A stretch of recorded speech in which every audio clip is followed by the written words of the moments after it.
Hi, I'm Colin. I'm going to show you the planting technique that we're going to use on Saturday for planting along the Plenty River. And this method is commonly used by Melbourne Water when they're planting along a riverside. It's good for situations where the site could potentially get flooded, and also if you've got an issue with weeds. So firstly, we have a few things. We've got a plant, we have a weed mat. The weed mat has a hole in the middle where the plant goes, and it's got 3 other holes that can be used for stakes. We're only going to use 2 stakes in this method because we're using these guards. So this is a poly mesh guard, and it's quite rigid, so it's able to hold its form quite well. So you only need the 2 stakes for this one. So we'll also be using a mallet, a couple of stakes, and using these weed mat pins. So it's just a metal pin that we'll use to hold the stake down really firmly. So let's get started. The hole has already been prepared, so we've dug that out with an auger. So we just need to do the planting. So we'll take the plant out of the pot.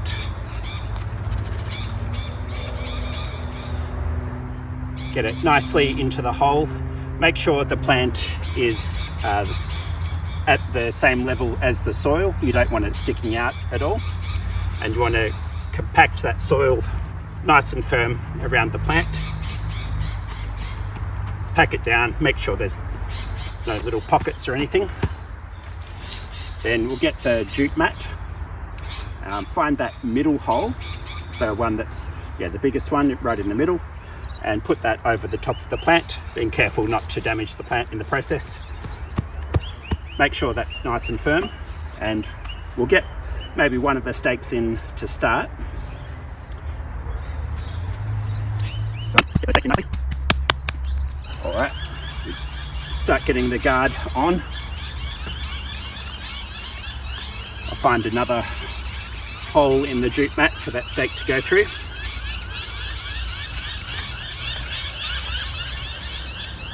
All right, get that second stake in. Okay, that's looking good. Now we'll use a couple of pins just to hold the guard down really firmly, just so if there's a flood, that guard doesn't go anywhere. Also, if you've got wombats or wallabies, they can potentially lift the guard off they can lift the guard right off like that. So you want to make sure that's down nice and firm. So just in one of the corners, just get the pin through the guard and then hammer it down, and being careful not to actually damage the guard in the process, because they can break. So if you feel like it's stretching too much, just ease up a bit. And we'll do a second one as well, just for good measure. And that's it. And when you finish planting, just put the pot on top like that, because that's an indicator that we need to come back and water that plant. And we'll give each one a good dollop of water with a bucket, and then we'll remove that pot at the end. So that's it.